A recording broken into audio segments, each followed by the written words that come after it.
Hi everyone, and we're back here at Airecon 2023 with Anthony from Play for Keeps. Hi there. How are you doing, mate? How's the day been so far? Yeah, it's good. We made it through the snow. Yep. And we're here, and it's warm here, so I would say it's a good day. I wouldn't say it's warm, it's warmer. It's warmer. It's all relative, I suppose. Yeah. So you are showing off two games here this Yeah. weekend. First game is one that has already been on Kickstarter, and it is Overstocked. For those people who aren't familiar with it, why don't you tell us all about it? Yeah, so it's a simple spatial card game. Every player's going to be running their own toy warehouse in the 90s. So you'll be trying to accumulate stock, stay ahead of the latest toy crazes, stock the cool toys, and avoid stocking the ones that have had their day. It's a spatial game, so every player will start with one card in front of them, representing their warehouse of toys. And you'll see there are 4 different kinds of toy depicted in their warehouse. And there will also be an area of cards that starts in the middle of the table, which represents the popularity of each toy. Every player is dealt a hand of 6 cards, which you can feel free to look at. And the game is played over 6 rounds, so really fast, really snappy. At the start of a round, all you do is you choose one of the cards in your hand. When both players have done that, you reveal it, and you play in number order from lowest number to highest number. The number's like 1 to 43 or something like that. When it's your turn to play a card, you either play it into your warehouse, increasing the number of toys you have to sell at the end of the game, or you place it into the central popularity area, which will change the value of every player's toys. So very interactive in that respect. That's literally the whole game. When you play a card, you must cover 1 or 2 toys on previously placed cards, and you cannot crush any workers because that's a HR violation. Yep. The aim really is to create connected areas of toys. So I'll just do a quick example. The game will end when everyone's played 6 cards, and then to score each toy, you'll find the largest connected area in the central popularity area and multiply it by the largest connected area in your warehouse. So in this example, the yo-yos are scoring me 1 times 4, so that's 4 points.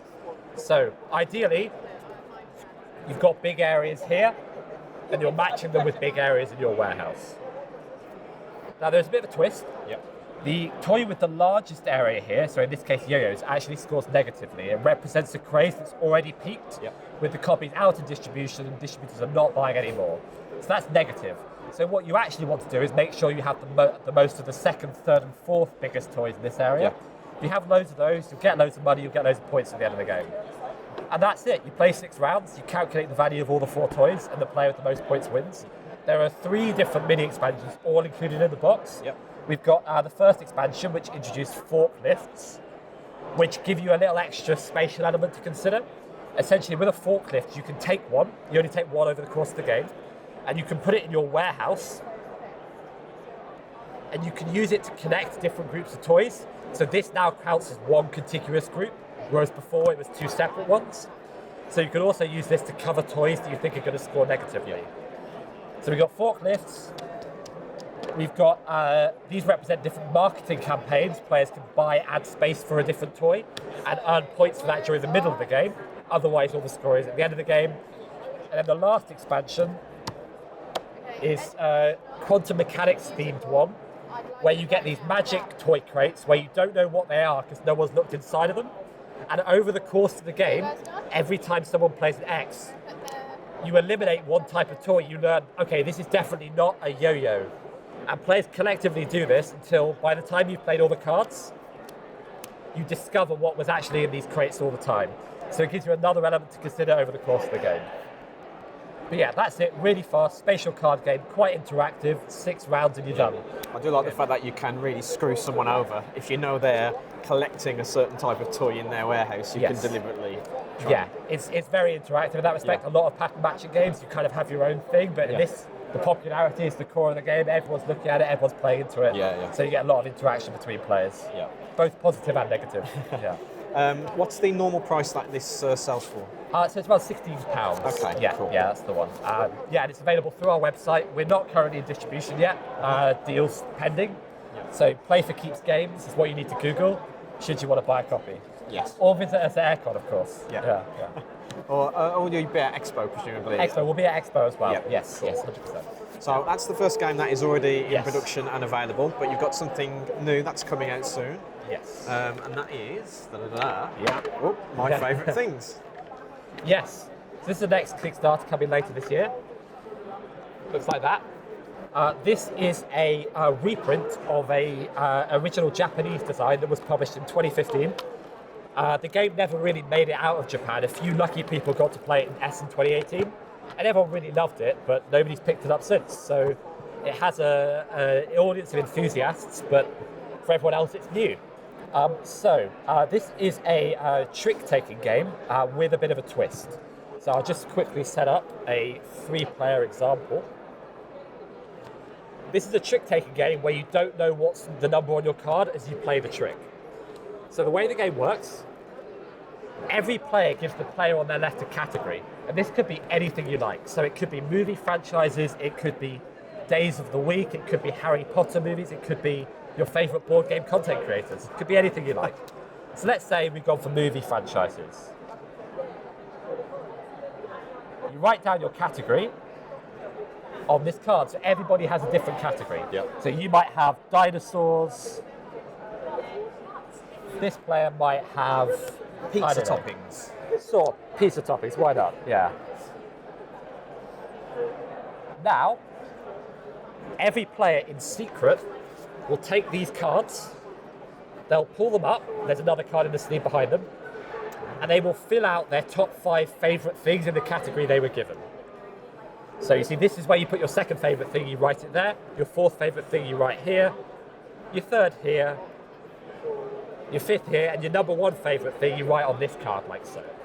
So for me, I've got movie franchises, maybe my favourite is Harry Potter.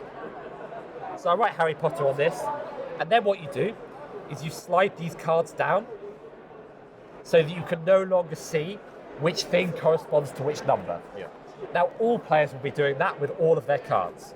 And I should add, there is one card with the heartbreak symbol. This is actually a thing they don't like in that category. So for me, maybe I don't like Transformers, so I'll write down Transformers here. After all players have done this with all their cards, you pass it back to the player that gave you the category. So you pass all these cards over.